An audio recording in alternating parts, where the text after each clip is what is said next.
All right, welcome. This is the Genesee County Compassion Club show. Thanks for joining me today. It's another day here in the wonderful city of Flint, nice and rainy. Get some more rain. We need that. Hey, if you're listening, this is our call-in number right here, 810-208-1854.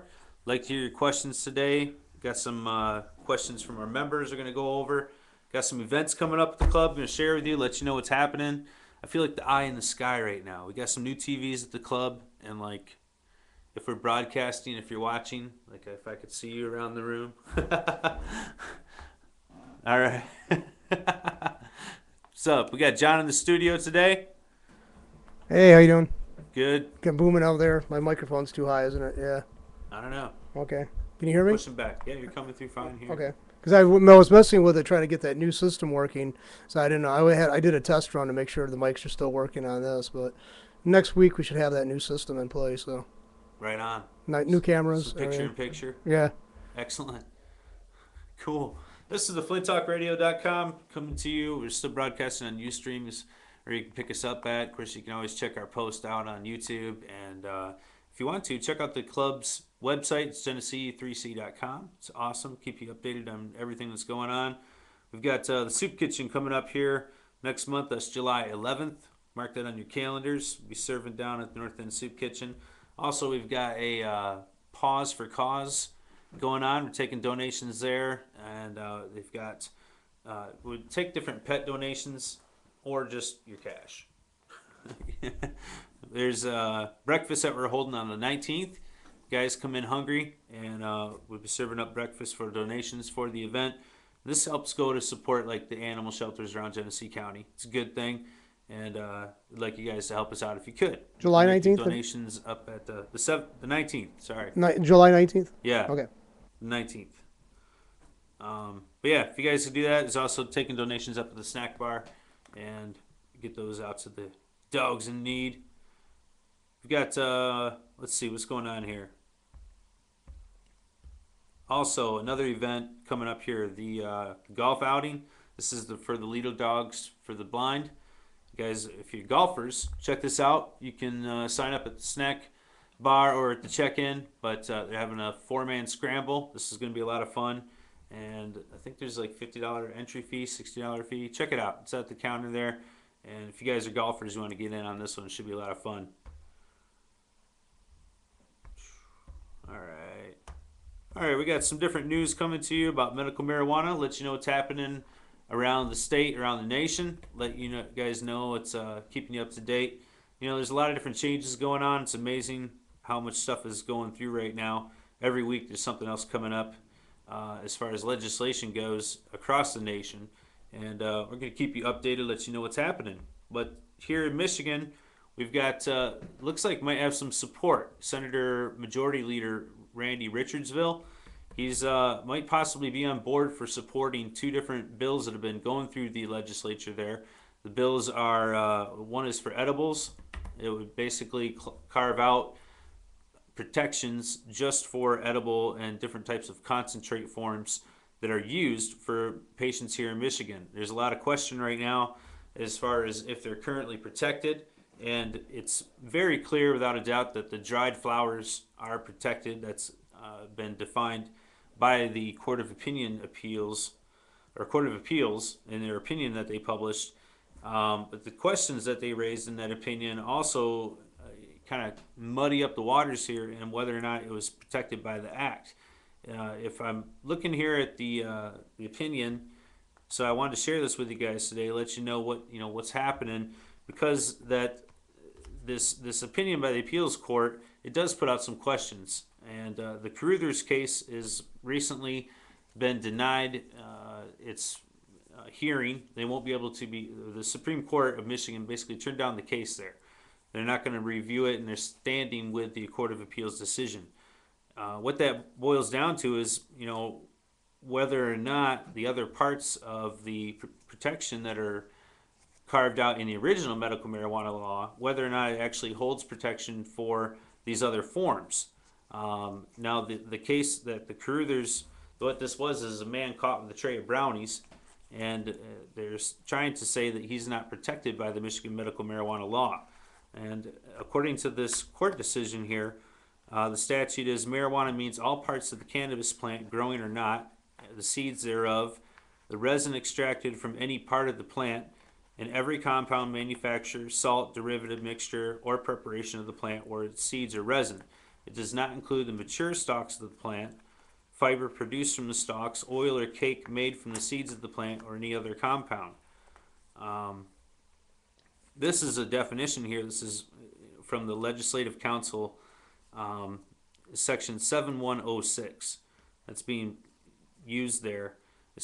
This opinion here, the Court of Appeals proceeds to vent their hostility with the act by claiming that their narrow construction provides an essential mechanism for implementing the voters' desire to continue prosecutions for possession and use of marijuana in excess of that which is permitted for medical use. They must have the statement and the findings of the act. And it goes on, this is showing an ignorance of the law and the interpretation of the original act.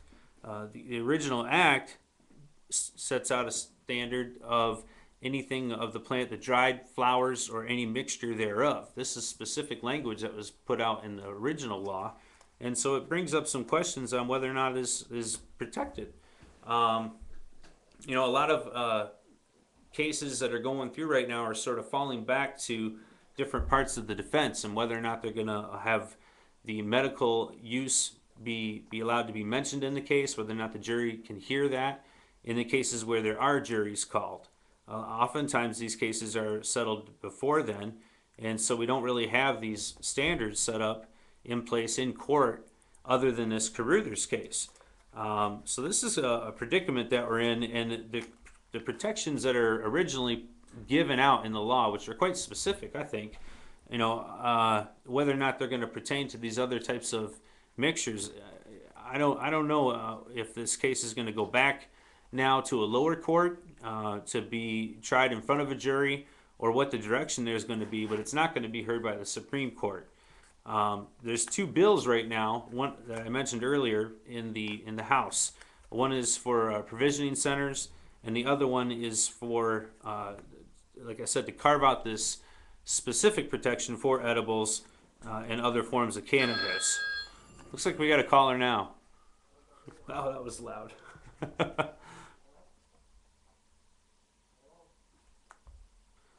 Not coming through. Try again. Try again if you want to try to call in. They hung up, so. Yeah, all right. We didn't get through there, so if you do have a call, come on in. We'll take your questions. So this here, I don't know. I mean, is there a specific protection? There certainly is inside of the law. The question is how does it get defended? It's not going to be by Section 4, which is what the Court of Appeals, decided. And would it be able to go back now in front of a jury and still be considered for protections? I'm not really sure. I mean, I'm not an expert in this area. I'm certainly not an attorney or anything. This is something that you wouldn't want to try to push. I mean, the biggest part is if they're not going to allow protections through the current law, then we need to have this other bill that's in the House get through. I mean, there's just no question about it. Taking the case to a Section 8 hearing where the jury is going to decide, that is not something you want to try out by any means, because of the fact that you could get into a position where they're not going to allow you to use the medical references. So you wouldn't be able to bring up the medical marijuana protections at all, and it would be as if you had no card, no status as a patient or a caregiver, and that's not something that you want to have happen, obviously, if you're sitting in front of a jury. And the jury needs to be able to hear, why did you have these things in possession, and then whether or not they should be included in the protection as having a card. Yeah, I don't see how if they're issuing cards and you're taking money for you, and then now they're not allowing you to have the protection, having that card and then the law behind it offers, then they're doing something fraudulent. They should be held for fraudulently accepting money for a goods or service or protection that they're not offering, not legitimately giving. Yeah. I mean, they should be on them. Well, and again, it's this continued picking apart of the law, and they're saying that, well, because in Section 4 it's not specifically protected, I think there should be an argument right there, and that's unfortunately that's already decided in the, in the other way. I mean, they're saying that the Section K, which is usable marijuana, and this is right out of the law, means the dried leaves and flowers of the marijuana plant in any mixture or preparation thereof. And then there is a clause that says, but does not include the seeds, stalks, and roots of the plant. So in K, which is a part of the law, it's part of the definition of marijuana, it's included in that protection. However, they're saying the court case is contrary to that, and they're saying that it's not protected under Section 4. So now going back to, is it protected under Section 8 that the person had, that it was a part of their medication? There needs to be somewhere along the lines there has to be some sort of common sense here. I mean, obviously, if you've got a tray of brownies, there's not going to be 2.5 ounces of medication in that mixture. And the question is how do they measure this? What's the standard and so forth? And they just haven't done this on a state level. And this is something that you're seeing also out in Colorado with some of the blowback that they're having there for their medibles. And you want to be able to have a standard set so that you can tell whether or not someone is with or within their limit. And on these concentrates, I mean, in some cases, I think it's going to be very easy to tell. When it's just pure concentrate, you can weigh that and see, okay, whether or not this person is within their limit. When it comes to being cooked and put into other forms, obviously it's going to take on more weight from that item. So, all right, we got another phone call here. We'll see if we can get through on this one. Maybe not. That was weird. That's an odd number too. Like, it's not even an area code I recognize. So Yeah. Well, any rate, thanks for trying. Keep trying if you have a question. last one looks like it might have been out of the country. Oh, all right. Well, might need an interpreter. That, and besides, sometimes cell phones or whatever don't reach, or they allow you to call but not actually talk after you get the person on the phone. Never know. All right. Well, back into the muddy water, and unfortunately, I don't have a whole lot of better answer for you guys. It's just something that you have to be extremely careful with, and I think that you need to make sure you've done your own measurements so you can be able to tell, exactly what you have there. It should be easily identified so that, if you were in a situation with law enforcement, they're able to identify and see whether or not you're within your limit. And I think the self-policing there is really the answer to being able to have a good encounter should you have something like that go on. The question is when you're outside of that, you don't have anything labeled, and you're sitting there, and it is brought into question. Okay, well, why do you have 13 things of brownies sitting in your trunk or whatever? And that's the other thing. It needs to be put away carefully and out of reach, inaccessible in your vehicle. And that's something that this defendant here could also be in violation of. The Caruthers case, getting back to that. So anyways, we'll see what's going to happen. If anything now at this point, is it going to go back to, like I said, a Section 8 trial? This is Oakland County, so this is a tough area, obviously, for defendants and being able to use their actual protections, whether or not they're getting denied medical defenses. But it's a tough thing here. I think it's clearly protected in the law. I think that the voters definitely had that in mind when they put this through. And this is something that someone could have probably saved themselves a lot of hassle if they had their things properly labeled and put out in the first place. It's always tough to say. Certainly feel sorry for the man having to go through this as an experiment for us all to figure out what's going on with the state and so forth. And I think the courts have done a hell of a job in making it a lot tougher to figure out what is actually protected or not. It could have been certainly more clear in coming out and saying, how things are going to work and so forth. And I think a lot of that interpretation is unfair. I think that it's done in an uneducated manner, and we've seen this happen in the past where there's been cases that have gone through and certain sections of the law have been totally ignored in the decisions. So these cases end up getting settled out of court or getting bounced back, or maybe they're not an actual criminal trial, they're a civil one, so they don't have to actually press charges. And this has been the sort of gluttony of the marijuana law that we see here, just sort of taking over everything and really not leaving it in the hands of the people that it's supposed to be used for. I mean, you think of the number of patients out there that don't want to smoke dried flowers, and if you read through this court case of Peru, there's a lot of folks out there that think now, well, the only thing you can have are the dried flowers to have the full protection of the law, and in order to have that Section 4 defense, yeah, that is the case. To go back to a Section 8, like I said, this is an iffy area.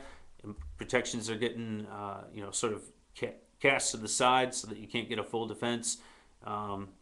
It's not a good thing. So we really could use this law that's in the Senate right now. It's already gone through in the House, and it's already gotten approval there. Now we need to get it through the Senate, and hopefully this is something we could get done. The Senate Majority Leader, who previously had put this on the back burner, said that this was not an issue that needed to be dealt with anytime soon, and that he was going to need to see some changes and so forth.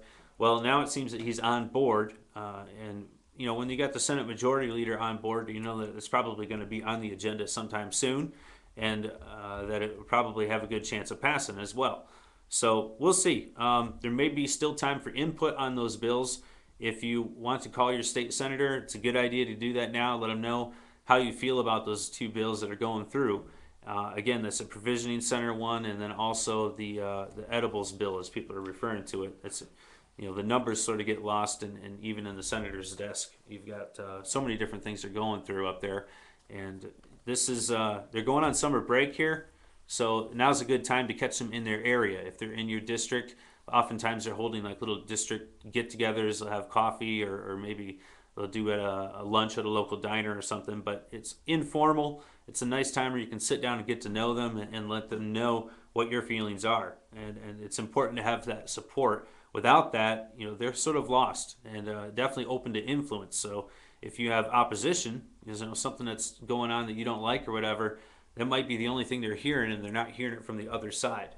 So it's good to have your input. I definitely encourage you to do that, and certainly an important time in our laws right now. We saw what the last set of laws did, put some further restrictions. I think some of them were, could have been thought through a little bit better, but other ones were definitely a positive, such as now having a 2-year program instead of one. So sometimes this can be good stuff, and sometimes it might not be, but it's your job to get involved and definitely give them your opinions. Let them know what you'd like them to do up there in the legislature for you. So, all right, moving on here. There's a lot of other stuff that's happening around the nation. Like I said, legislatively, and want to let you guys know what's up. If you guys, again, if you have questions, feel free to call in. The number is 208-1854. It's an 810 area code. Definitely be glad to answer your questions, or at least try to do my best to answer them. All right. Let's see here. First story I wanted to get over was the move to it here. Come on. Get my tablet to cooperate. New York. This is something that's been going on in their legislature as well, and it's certainly had some media play to it. The governor out there has not been very friendly to medical marijuana in the past. So even if this gets through their legislature, the bill that we're going to be covering, even if that moves through, it still might not get signed. I mean, we'll have to see. But at any rate, the legislature is sort of running out of time. They've gotten a bill through that's been closer than anyone had happened before. It's known as the Compassionate Care Act. It's been moving through. It's interesting because it actually was introduced back in 1997, but the legislature's been taking their time on it, and it's moving through. We'll see if they get a chance to vote on it now. This is the furthest one that's made it, and I don't know. I don't personally, after going through some of the details in this, and you can check out more on Toke the Town. But after reading through this article, I gotta say it doesn't look good. They only have a few days left to get their bill through, and the governor isn't very keen on the current list of things that's on there. He actually has a laundry list of things that he would like to see changed on the bill. But that was a few months back when he posted that to him, and now the bill's moving through again. So I don't know. We'll have to see. But New York, kind of an iffy state. Might not happen this time. Maybe it will. Who knows? But the legislative season is sort of wrapping up. If you're going to get something on the ballot, it's got to be done by now or be done fairly soon. And also with legislative sessions, when these guys get together, right now they're all going on summer break. They get like 3 months off, kind of like a teacher's schedule almost. But the legislature, they'll get out there. When they get back in the fall, they'll usually have the bills already sort of discussed throughout the year, and then they'll start passing things through. So if it isn't already on the discussion table at this point, chances are nothing's going to happen. And that's the same around the country, not just here in Michigan or in New York. Any rate, that's what's happening in New York. Next state I'm moving on to here is Florida. If I can find the right page here. Florida's been having a lot of stuff go on lately. As you know, they've got a medical marijuana ballot that's sort of trying to gain steam. It's had a lot of opposition lately. They've had some big money donors to the opposition's side, and but it's moving forward at any rate and gathering steam. They're trying to get more signatures and trying to get this to move through on their ballot. If you live in Florida or you know someone that does and they haven't signed that petition, you definitely want to tell them to do so. The time is running out for them, and as a recent development in this last week here, the Florida governor approved a legislative bill for medical marijuana sort of ahead of the ballot. And this is an interesting tactic that we've recently seen here in Michigan of a different subject nature, but in minimum wage. I think if you guys heard about that story. But at any rate, they're trying to get this ballot through in Florida. It's for medical marijuana, obviously. And the bill that they just passed through, the governor signed into law, is a CBD only bill. It's an extremely restrictive bill. It's not just for all medical marijuana patients. It's for a very limited select few, and it has to be done and approved according to the law that they're trying to pass. Has to be done through the FDA. So there currently isn't any FDA approved medication, although there may be soon. We'll be talking about that later on the show today. But it's funny how these things are sort of getting prepped almost. But this is a CBD only bill that was passed, and it is for minors. They're calling it the Charlotte's Web bill, and they're talking about the Charlotte's Web strain, of course, that is a high CBD strain, very low THC, and has been known to treat epilepsy in minors. This is a bill that was specifically passed for those people and for that purpose. So it's not an open medical marijuana bill, not like the ballot that they're trying to get signed. They still need to get those signatures to get that on there. And at any rate, this is sort of leapfrogging that, and the governor went ahead and passed this ahead of time. So kind of interesting tactic, like I said here, sort of similar to the minimum wage tactic that was done here in Michigan. As you know, they were trying to gain signatures and get that as get it on the ballot for us to vote on, and I think they're still collecting signatures as well. But at any rate, the legislature passed through the new minimum wage bill, which you guys are all aware of now, I'm sure, but which is a lesser amount. So this here in Florida with the CBD only bill, I don't know if they sort of put that out there to appease the media, sort of let it die down. Maybe these medical marijuana people will go away. But you think of all the different people out there that use medical marijuana, all the different uses that it can be used for. This is sort of a slap in the face to the people that are suffering from a lot of ailments still, other than just the one that is covered by this bill. So, anyways, that's it for Florida. So, all right, moving on here. Next state I have for you is New Jersey.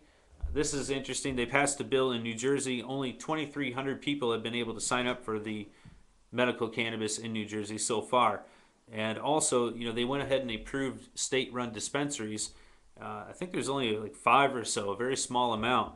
But at any rate, these dispensaries are saying they might have to close because they're not getting the patients that they expected to get. The program's sort of falling on its face due to the fact that the doctors in that state have to register with the state to say that they're going to be a medical marijuana provider. The trick of that is that information then is public knowledge, and the doctors are scared because of federal regulations. This is something that we've seen here in Michigan as well, where a lot of physicians through a lot of different health networks here in the state will refuse, and still refuse to this day, to sign medical marijuana as a recommendation. And again, it's not a prescription; it's just a written statement. They're afraid to do this, and this is resonating here in New Jersey as well. So the program definitely is meant to cover more people. They expected to have 10,000 people by now. They only have 2,300 people in the program. Certainly, there's a lot of patients out there that would like to get more access or like to get access to medical marijuana. However, due to the lack of doctors and physicians in the area that are willing to sign recommendations or make these prescriptions in Jersey, they're just not getting through. They need more help. So I'll be interested to see if you don't see more clinics like THC move out there, maybe open a mobile clinic or something like that, and get more people on board. I know our program here in Michigan certainly gained steam very quickly and saw a lot of different physicians around the area, not just the ones that came in from other states, but a lot of different physicians were very open to this, and I would certainly hope that this would increase. We've seen the program operate here in Michigan for 5 years now, and that's a lot of time for people to sort of get away from the stereotypes and move away from the stigma, and some physicians to sort of jump on board that maybe previously weren't thinking they would do that when the law was signed in. I think it's coming around. Certainly have more work to do. All right, let's see what else we got from around the country. If there's anything, share with you guys.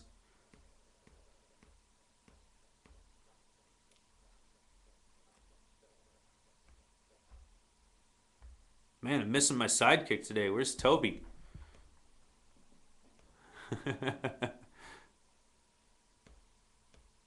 Hope he's doing all right. I'm sure he's busy. He always is. Busy guy.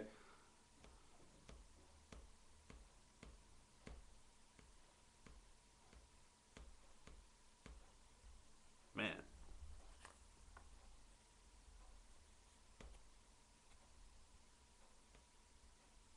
I thought there was one more state I wanted to cover with you guys.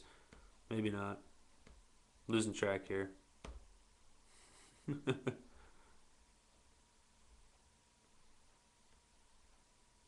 I think that was it.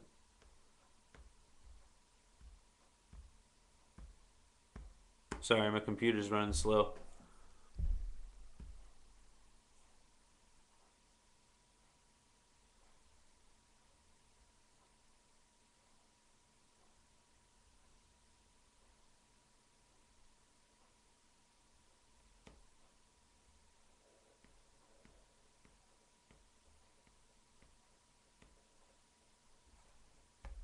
No, all right.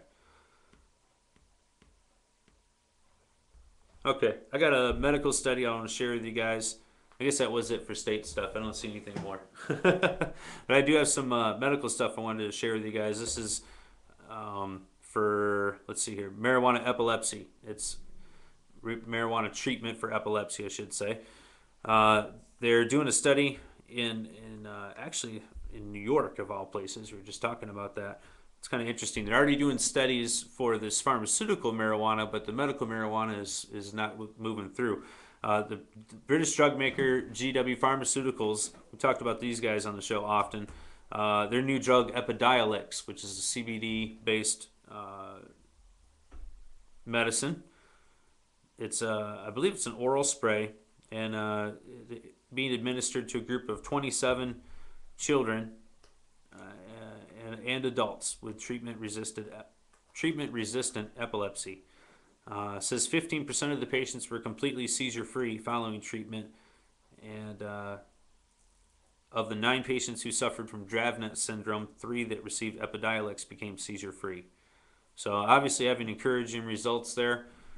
No question that the medication works. It's kind of interesting though that they're doing studies, saying which on one hand they can't do, you can't have, and then on the other hand, yeah, go ahead and GW can do it. That's fine.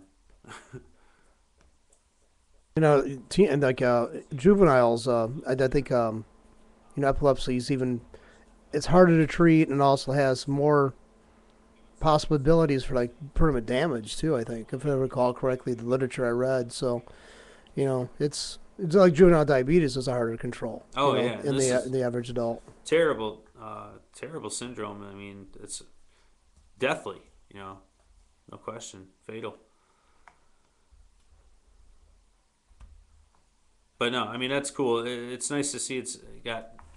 I think the more stuff you see like this, the more you're going to see people open up to cannabis treatment. And so on one hand, it is a good thing. On the other hand, you'd like to see people. Why are we taking so long? Why can't people just have access to something that is not harmful anyways? You could have these people get the relief that they need, certainly at a much lower cost, just by taking care of themselves, growing the plant out in the backyard. Yeah, see, I like to know why they have they're dragging their feet on this when all the other drugs that are for like that, for epilepsy just have horrific side effects possible, and it's been around for years. A lot of them. I think the main part of the drug, pool that they draw from has been around for a significant amount of years. But I mean, this is like, why would they even? It's not even an issue to me. It's like, why won't they just let it go? I mean, basically, and even if they have that pharmaceutical company releases one, I know it's not going to have the list of side effects like any other drug is being released out there now. So I'm Sure. dismayed. I mean, I'm just dismayed by it. I just I mean, it, I agree, John. I mean, that's the thing is here's something that people can already have access to, but yet certain people are being denied to it. And can you imagine if you're sitting there with a child who has epilepsy, wondering if this treatment's right for you and wanting to try it out, and you can't have it because your state's not approved for it yet, but yet it's right out there. think if I was a parent and my child had to face this, I'd self medicate. I mean, I'd medicate the kid myself. I mean, I'd go to jail. I guess. I mean, I don't, what part of our lives is actually still ours anymore? I mean, the government's going to tell us what to eat, what to think, what to say in public, what we can name teams. I mean, what more are they going to do for us, man? I mean, I just don't get, I'm just bewildered by this. I just, That's it's a You're like the chant of the stoner, John. well, I'm just so sick. I mean, it's like these people are supposed to be working for us, and yet we let them get away with constantly harassing us, and we permit them to stay in office, and we give them a huge amount of money to do this. Yeah. To me, it's like, why? Why are we so fearful of these people? Why do we create these dangerous people and put them keep them in power? Why do we do this? You're right. More people need to be involved and take action, and that's what this country lacks. We don't teach it in our schools, and certainly don't try to advocate it in society, other than through tongue-in-cheek movements. But it is really something that people need to try to participate in, and it's a difficult thing to do so. It's time-consuming. You have to stay on top of issues, and you have to be, in the know to sort of find out, whether or not your candidate's really going to back you up. And it's a full-time job for some folks, but unfortunately, there's people out there that are really into it full time, professionally, and the game has changed. It's not about just having a phone call or a contact situation. It's about having money, cash, and that's where these politicians oftentimes are just waiting for that sort of endorsement, if you will, and then they jump on board. So you've got like this study being done in New York that's being allowed, obviously, no problem there. And then you've got Florida passing a CBD only bill, and there's quite a few other states also out there looking at CBD only type legislation. And certainly this is sort of like a domino effect, a laying open of the gates for GW to walk in and to deliver their product and say, okay, here we are, we're the heroes, and pay us now. And instead of allowing people the access to something that should be a lot less expensive, should be a lot more accessible, and something that is available right now rather than having to wait years and years and so on and so forth.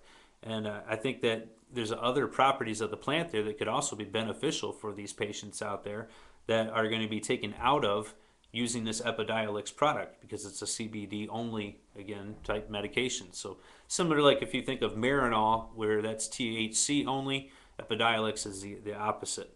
Or not the opposite, but the different spectrum, CBDs. I like to see a money back guarantee with a politician. The first time out, they make all their promises.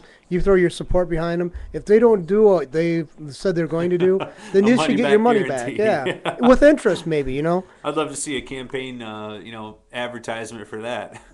Vote for me. Send in $50 or your money back. Wouldn't it be just so straight? I mean, wouldn't you? I think jaws would drop if a politician came on the scene that said, "Look, I'm open to be bought. You rush in, you give me the money, and I'll be your spokesman.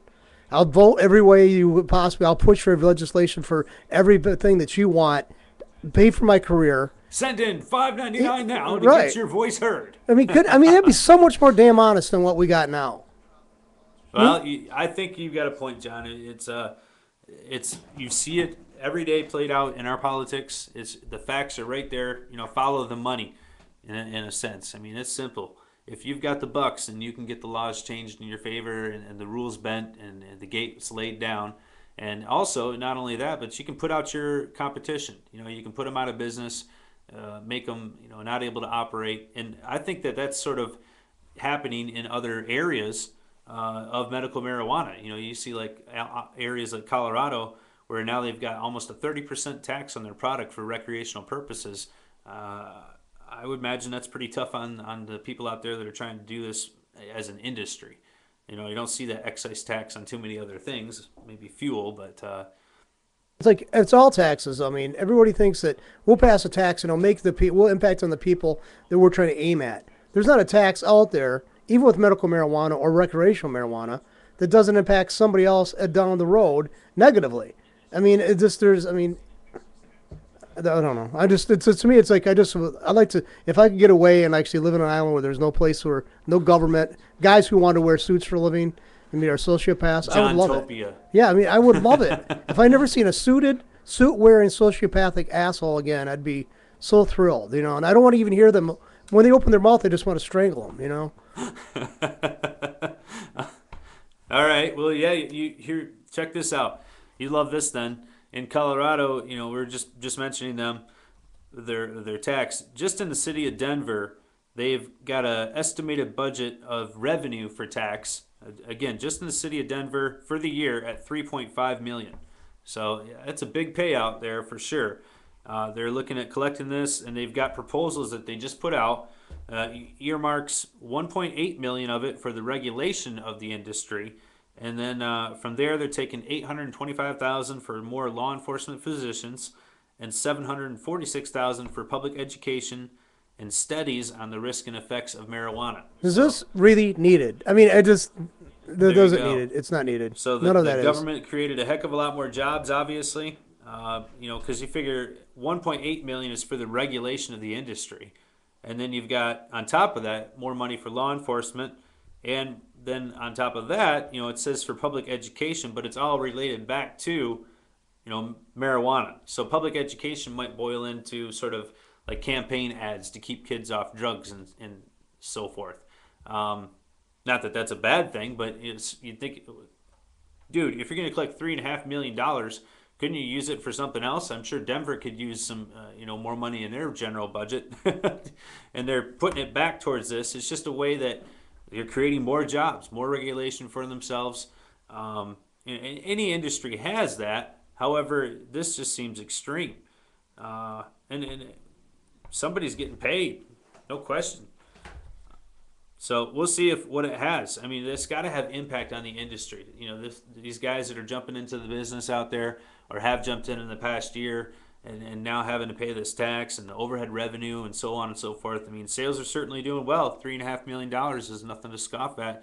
If that's 30% of the business out there, you figure, do the math. That's a lot of business. And that's just in the city of Denver. So Just the city of Denver. We're not talking about Colorado overall. right, no, right. It's not the whole state. So Unbelievable. well, it says here they'll be using health inspectors for growing operations and edible manufacturing, fire safety inspectors, tax auditors, and other mundane but essential positions. What they're going to do? Get a bunch of hippies to go, like I say, they could take a check. They would. The hippies or the growers have been around for years and know what's to look for, like be possible danger in an operation. Some bureaucrat with wearing a suit, you think they're going to know what to look for? I mean, I'm sure there's somebody who's willing to step up and take that job. yeah. I mean, well, hell, I'll give me enough money. I guess I'd do it. Right? Yeah, you'd be the next state. I don't know what to look inspector. for, but you'd figure it it's out. a plant. No. It's a pretty plant. It's got a lot of colors in it. Well, I know that they have testing and so on and so forth of the final product, and that's certainly one of the things that has to be done. I'm sure the state's got to set up their own labs accordingly and to make sure that stuff like that's being fine. But then they're also have on-site inspectors and making sure they're not using harmful pesticides and things like this. Making sure they meet fire code, whatnot. But heck, I mean, that's a lot of jobs that they're creating out there. So It's good going to and help. bad, you know what I mean? It helps the bureaucrats. I mean, Yeah, hey, I got you a job, son. Just wait. We'll pass this legislation. yeah. Well, I mean, ultimately, it's a recreational market, and that cost is going to get passed on to the consumer. You know, and We're going to make you pay for having fun. well, it'll be interesting to see how that goes. I mean, right now you've got a sort of microbrewery thing going on in the market out there in Colorado, and it'll be interesting to see if those aren't, consolidated, as we've seen with a lot of other industries, of course, down into, some larger manufacturers that can cut cost, cut employees and cut wages and do all those things that corporations do, and then turn around and pay the top executives for doing such a good job.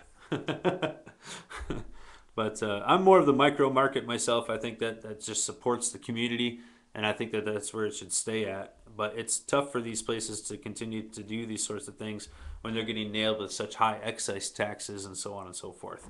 But we'll see how it goes. All right, not a whole lot else out there in the news right now. Just want to get through those states with you, let you guys know what's happening out there.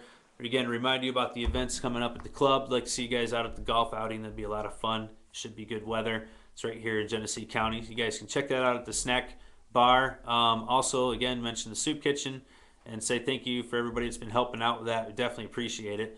And John, thanks for being in the studio with me today. I definitely love having you in here, man. You make it happen every week for us. People saying like, no, everything he says not necessarily what the Compassion Club would say, but they should. But no, It's my John's opinion. disclaimer. All right. Well, thanks for joining us this week, guys. Definitely appreciate it. Stay tuned. Call us next week and check out some of the other shows here at FlintTalkRadio.com. We appreciate it. Thanks a lot. This is the Genesee County Compassion Club Show.